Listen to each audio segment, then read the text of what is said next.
Think about your life. How good do you think your life is according to your own standards?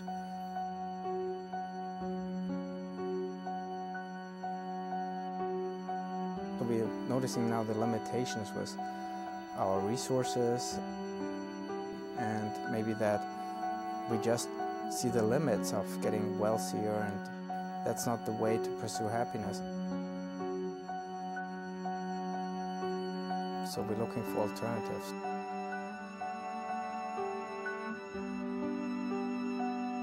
A theory of happiness.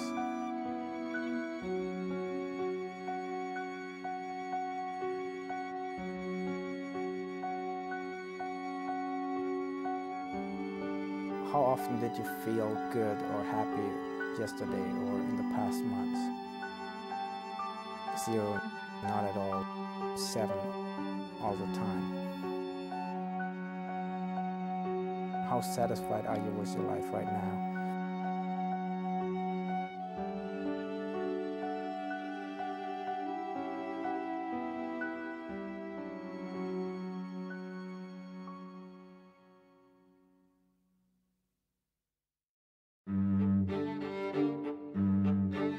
The idea is now that materialism doesn't matter anymore.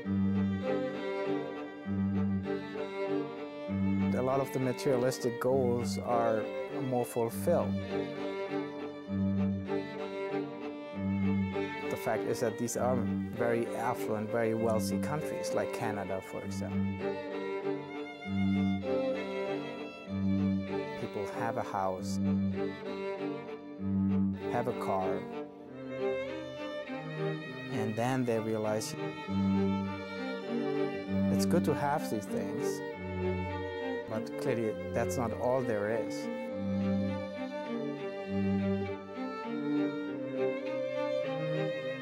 That's how I would characterize this post-materialistic society.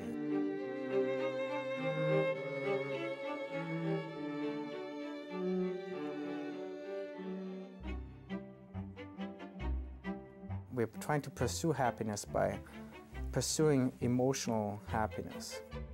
The problem, though, with our Western pursuit of happiness, by focusing so much on the emotional side of happiness, like always feeling good, is that our emotions don't always just respond to situations we're in. To some extent, they're also determined by chronic dispositions, our mood states. And we all know people who are chronically just cheerful people. They always smile. Other people are more in a blue mood more often. There isn't very much we can do about these internal things that make us more a very cheerful or less cheerful person.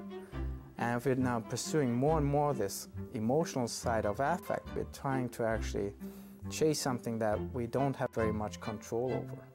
And that may explain also why so many people are searching right now, because it may be harder to fulfill this emotional type of happiness than this other type of happiness where you just really take a look at your life and say, what is it that I want in my life? Is my life going the way I want it to go? We have more flexibility, more control over making our life the way we want it to be. Maybe then we have control over our emotions. And so we are here in a catch-22 that by focusing so much on our emotions, we're chasing some form of happiness that is much harder to pursue.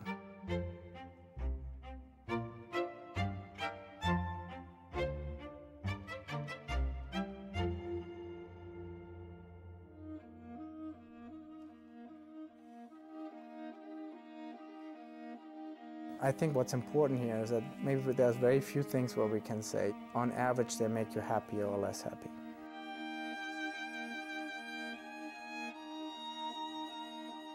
Some studies find children make you unhappier, others find they make you happier.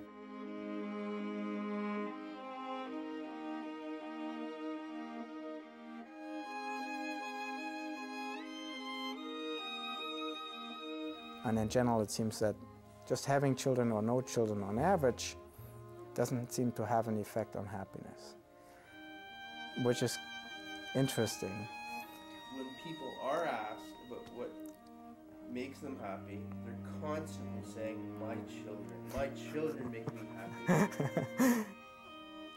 Well, usually there's a second sentence that follows. They make me exhausted and tired and sleep deprived.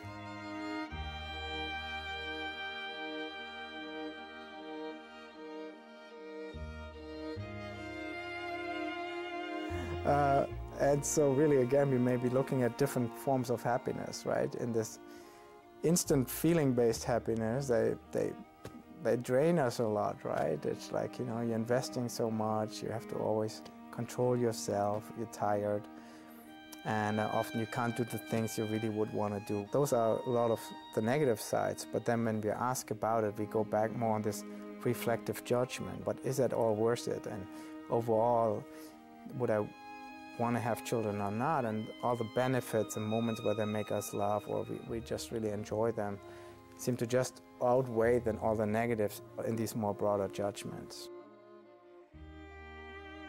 What truly then defines happiness? Is it the remembered self? Mm-hmm.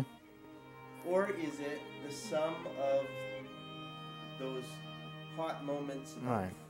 joy? Right. There's, of course, no clear answer, right? That's philosophy, right?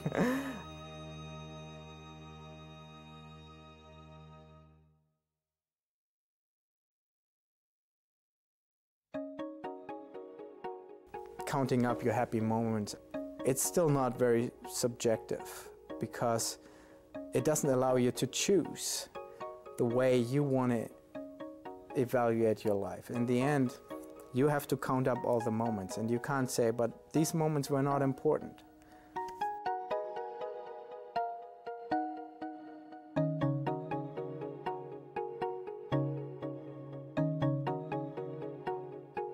Is that the best strategy? So the whole point being that at some point, shouldn't the person be allowed to say, the happy moments, they were shorter and overall, but they're the more important ones for me. And maybe that's what parents do. You think it's all worthwhile and you focus on the happy ones to determine, yes, this is what I wanted. And that's what I'm living for. And I understand that I have to invest in it to have these happy moments.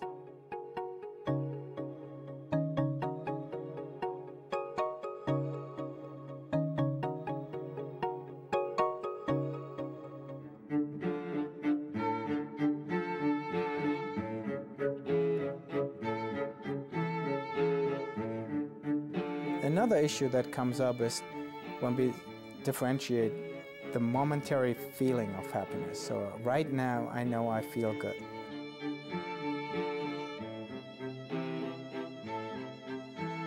And maybe an hour from now, I'll be stuck in traffic, I feel bad.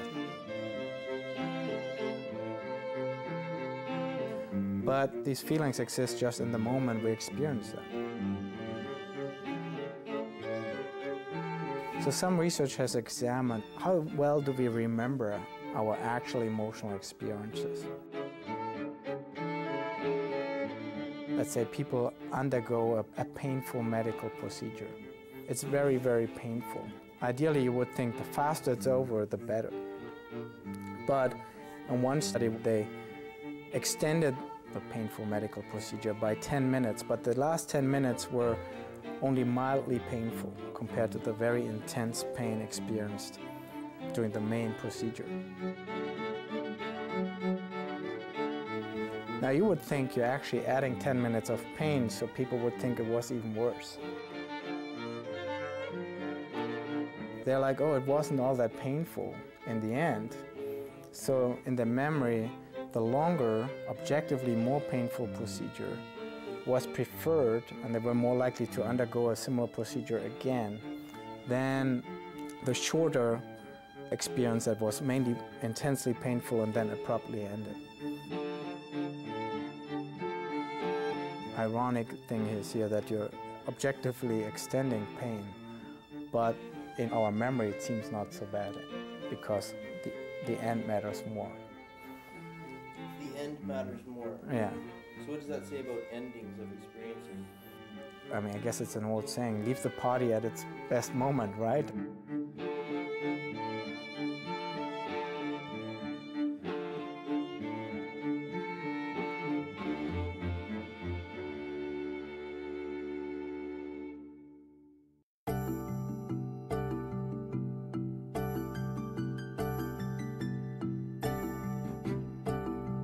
pretty much everybody now realizes that there is a relationship.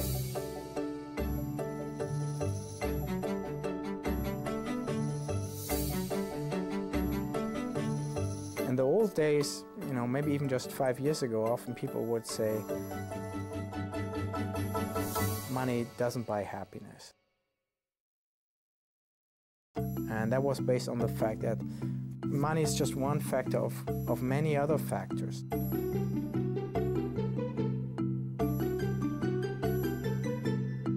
So really, yes, we're not very good at predicting how happy somebody is from that person's income. But every study finds a positive relationship.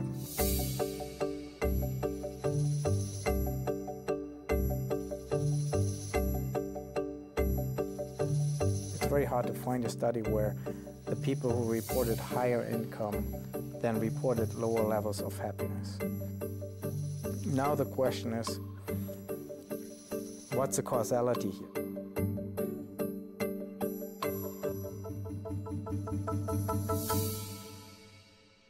Some studies even have found that people who were happy students later made more money, so partly happiness can cause higher income.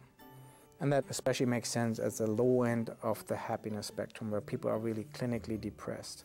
Lower productivity makes it more likely that you may lose your job. Some of the relationship may be even due to the fact that happiness has an influence on wealth and income. But other studies show that at least getting a raise does at least temporarily clearly produce a boost in happiness. So in that way, we have some indication that income or money does have an impact, a direct impact on happiness.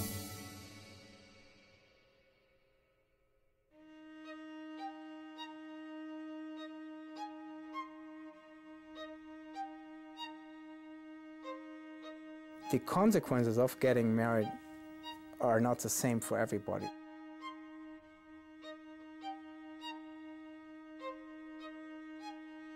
So the fact that we don't see an increase or a big increase in happiness as a result of getting married doesn't mean that marriage has no effect on you,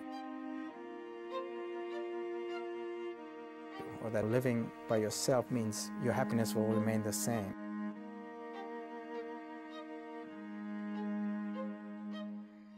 It rather seems that we don't see an average increase because for some people really happiness just remains about the same. For some people getting married actually makes them happier for quite a long time. But for other people it has a long-lasting negative effect. They actually get unhappier than they were before happiness.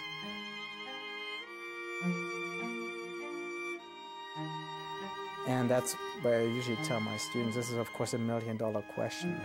If we would know the secret formula that can help people predict whether they would go on the upward trajectory. With this partner, they will actually be happier for a long time, live happily ever after. Whereas with this partner, they would be unhappier. We could actually increase and influence happiness by helping people make the proper choices.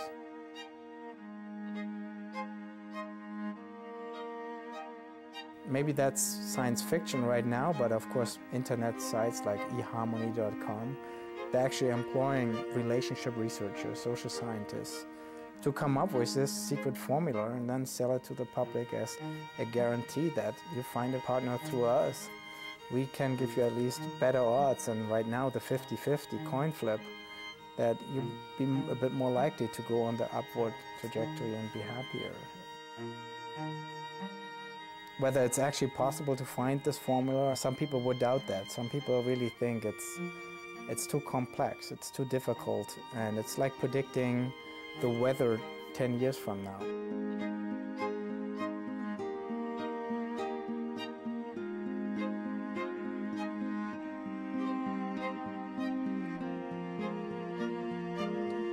Personally, I think the problem is often that relationships are not the same. They change. Suddenly you have children. Well, that changes the whole dynamics of a relationship. So the happy couple suddenly becomes an unhappy couple, and vice versa. And we see that in longitudinal studies, that it's very unlikely that people who are just happy in the beginning will stay happy for all the time. All relationships go through good periods and bad periods. So that makes it very hard to predict from the very beginning outcomes 10, 20 years later.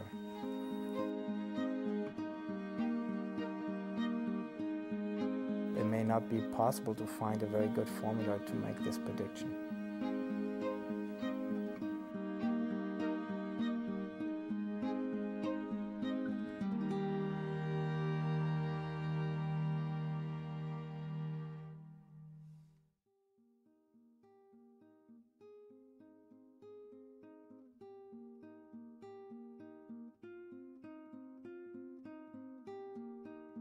No. I'm dispositionally not really one of the super happy people. We Northern Germans don't do happiness very well, actually. You know, it's like pretty stoic kind of more temperament about it. It's not the Latin American kind of happiness, right? What is your disposition? I think I'm neither dispositionally unhappy. So these people in the middle, I think, are the people who really also move around more by life events. My happiness, I think, fluctuates more.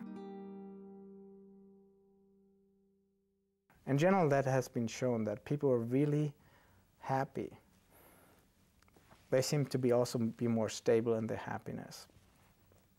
I think the reason is that if you're chronically unhappy, you're basically clinically depressed, you're really suffering, and we know clinically depressed people tend to even commit suicide. It's just unbearable to live.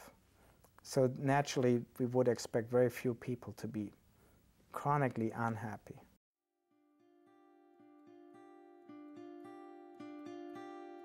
There's nothing wrong with being chronically happy, basically, right? You just enjoy the ride.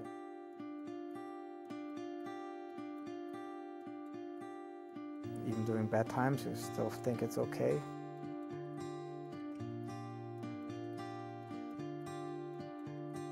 So really, there's either the choice between being chronically just happy or you're a person who fluctuates more. And that's, I think, true for most people. So in that way, I think I'm not special.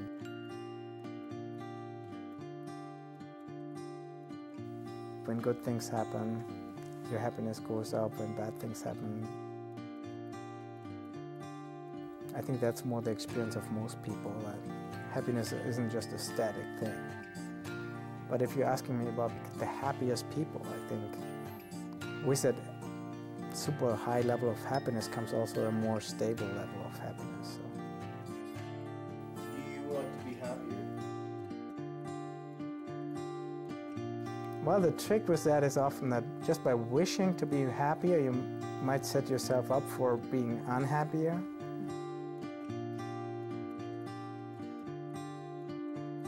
If you're pursuing these unrealistic goals,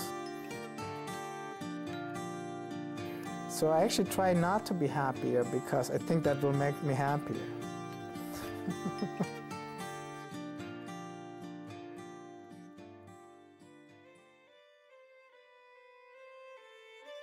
A general advice: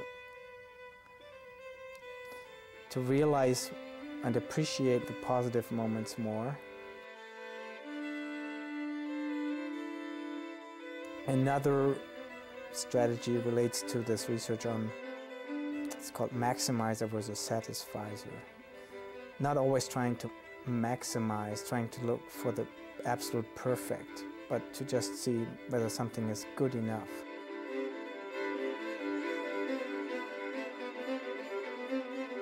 Because the problem with maximizing is that it's very time consuming, and it's often, of course, very difficult to really make sure you get the best product or the best vacation or the best hotel or whatever, best car.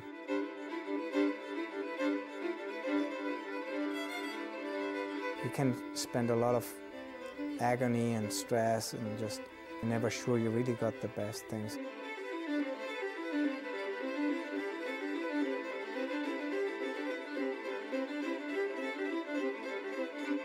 People who just say, you know, this is good enough. It's maybe not the best pair of shoes, but it looks good, has a decent price, feels comfortable, I'm gonna buy it.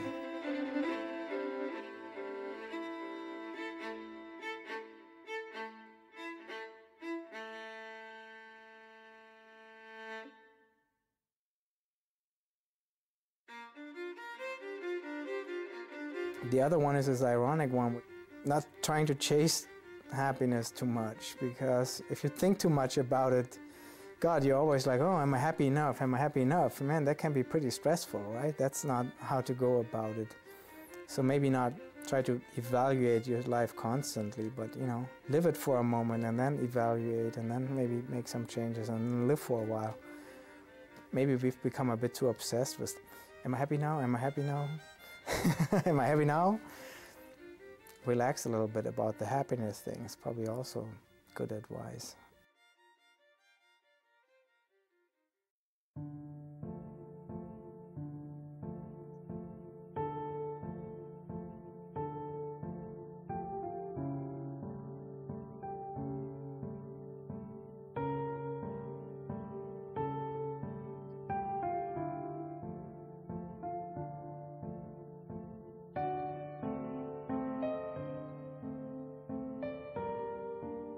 The biggest problem is when we just start dreaming of this, whatever, being on this island. The moving target is to work with where you are, who you are, what your conditions are, and try to find what in that situation is probably the best thing to do to maximize this thing we call happiness.